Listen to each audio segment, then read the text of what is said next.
Hey everybody, welcome back to Semi Stories. Today we got some great stories from r/best of Redditor updates, starting with a story where OP's friends seem to think that his girlfriend is a bit creepy. Hi Reddit. I, 22 male, started dating my girlfriend, let's call her Alice, 21 female, about 7 months ago.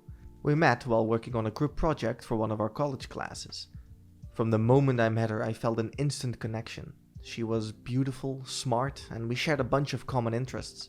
Long story short, we flirted for a few weeks before I finally asked her out, and we've been happily going out since. Now, here comes the problem. About a month ago, my friends and I were planning to hang out, and I invited Alice. While me and Alice are from the same hometown, we met during college, and a majority of our relationship has been during the school year. While we know each other's college friends, we'd never met each other's hometown friends. I know that Alice has really bad social anxiety, so I was hesitant to invite her at first. But when I did, she seemed nervous but really excited. The party seemed to go really well. Alice was smiling and laughing the whole time and even got to go on a rant about a topic she really liked. When it was over, she even told me while I was taking her home how much she liked my friends. When I asked my friends what they thought about Alice, they all said she seemed nice.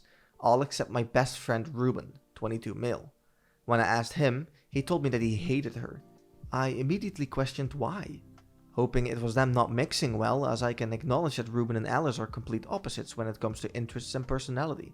But Ruben told me he hated her because of how creepy she is, and I was better off dumping her.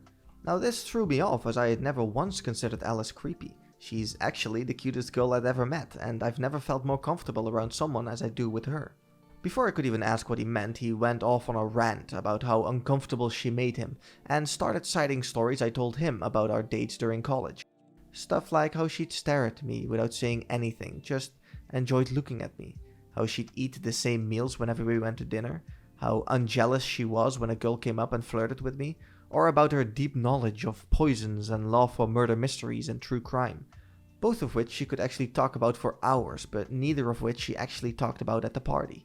He said that while he wrote them off before, since they didn't really seem to bother me, which they don't, after meeting her in person and seeing how weird and flighty she was, he can tell that she's a secret psycho and will end up either breaking my heart or physically hurting me. I tried to explain to him how any weirdness was probably because she was just nervous about meeting them for the first time, but he insisted that we've had friends and significant others that had anxiety before and that Alice was just plain weird. I blew him off at first because he sounded absolutely crazy. Alice isn't perfect, but she's far from creepy. But after 2 weeks of him telling me to dump her and me getting tired of telling him to drop it, I reached out to a few of our friends to prove him wrong. But to my surprise, they all agreed that Alice was creepy. Most of them said that it was the way that she spoke that really threw them off, which is fair since Alice can be weirdly formal sometimes. But I didn't notice her doing that during the party at all, and typically it's more funny than unsettling. Most of my friends told me it wasn't enough to break up with her because they still genuinely found her sweet and fun to be around. But I did have one other friend say it was worth breaking up over, and he was just too embarrassed to tell me at first. I have no plans of breaking up with Alice because all the stuff that they say is creepy, I find cute. But are they right? Is it creepy she does that stuff? Should I talk to her about it? Should I just tell my friends to get bent and ignore their concerns? I feel bad for even questioning about this, but with all my friends agreeing, it's starting to gnaw at me. I just need some clarification if it's actually creepy or they're just being dramatic. 9 days later, OP posted the update. Since I posted originally, I spoke with each of my friends individually and talked to them about what they said. Pretty much all of them apologized, and some even offered to apologize to Alice herself, which at the time I said no to since I didn't really want them interacting with her, but we'll get back into that later. The only one who didn't apologize, as I'm sure you've guessed, is Ruben. I want to address some comments suggesting that Ruben could be either attracted to me or maybe even Alice. I don't think either of those are true, as Alice is the first girlfriend Ruben has ever acted like this with, even though I've dated plenty of girls, and Alice isn't his usual type. He may still be attracted to her, I mean she is absolutely gorgeous, but I've known the guy since 3rd grade and I know he's pretty picky about the girls he's with. So I don't think it's that, I think he's just a major a-hole.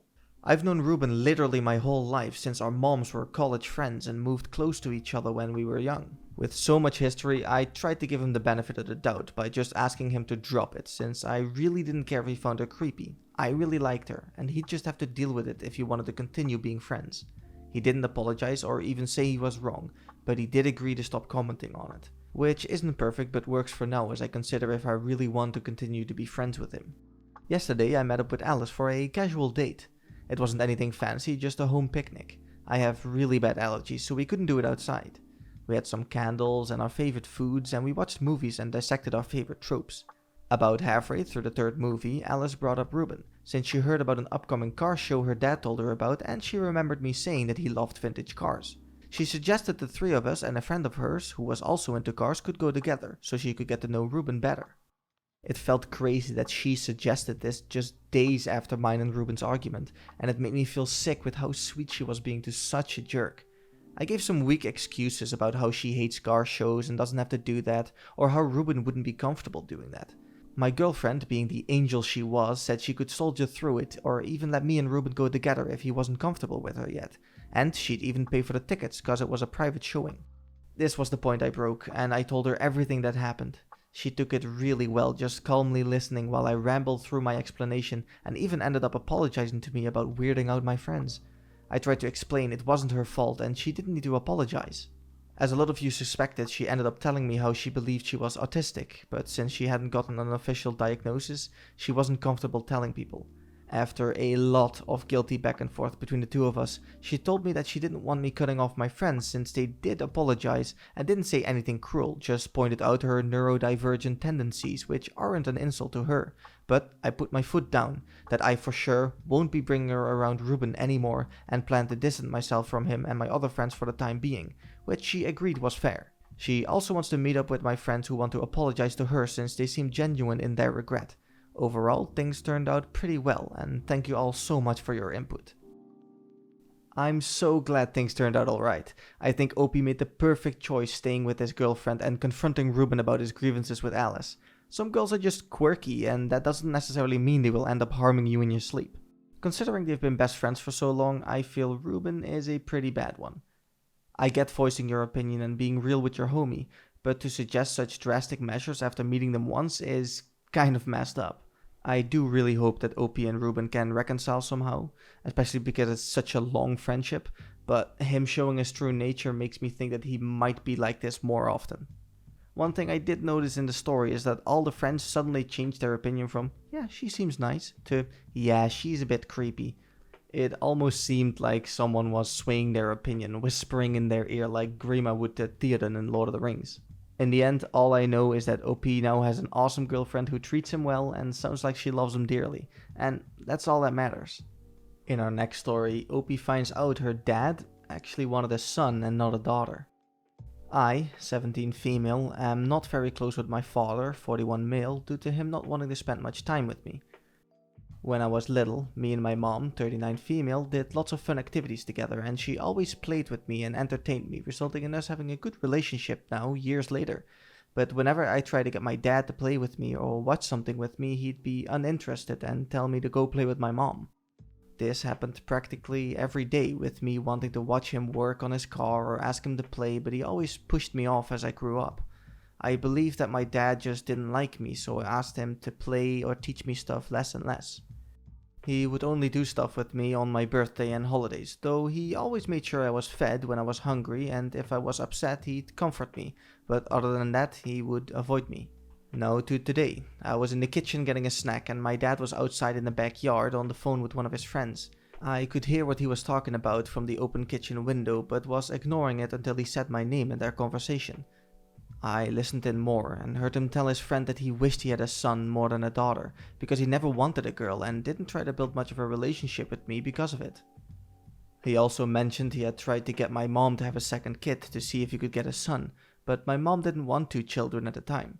He just ignored me when I was able to walk and talk so he could focus on other things and let my mom raise me. I went to my room after hearing this and I am writing this now. I want to tell my mom because how hurt I feel, but I don't want to cause an argument between them since they are really close. Does anyone have any suggestions on what I should do? Should I ask him about it or just tell my mom? OP then posted the first update. My mom got home from work and I waited until she wasn't busy to talk to her. I asked her to come with me to my room, and once we were both in there with the door closed, I told her what I overheard and how I felt.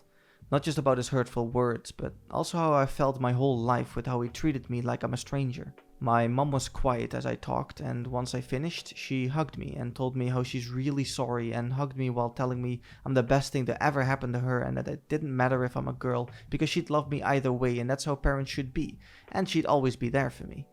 After a bit, she went to confront my dad, who just admitted it. They got into an argument from which it ended up with him going to stay at my grandma's house for a bit.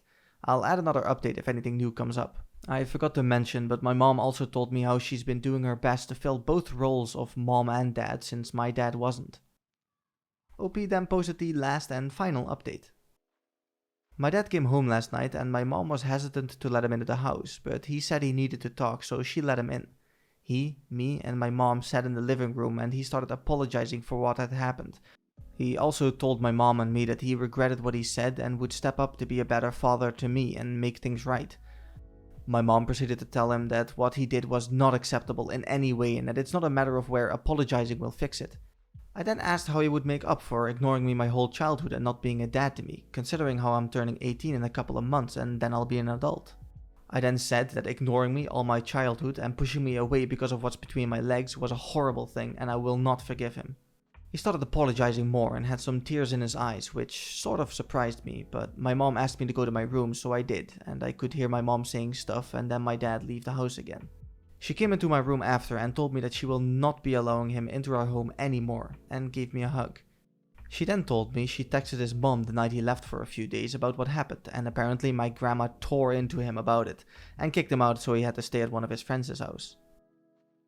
I mean, that serves him right. It's mind-boggling how someone could think that the thing he'd do with his son, he wouldn't be able to do with his daughter. Or some, of course. To be able to neglect your own flesh and blood in such a way is just horrible. What do you guys think? Be sure to let me know down in the comments. Don't forget to like and subscribe. And I'll be back next time. See ya.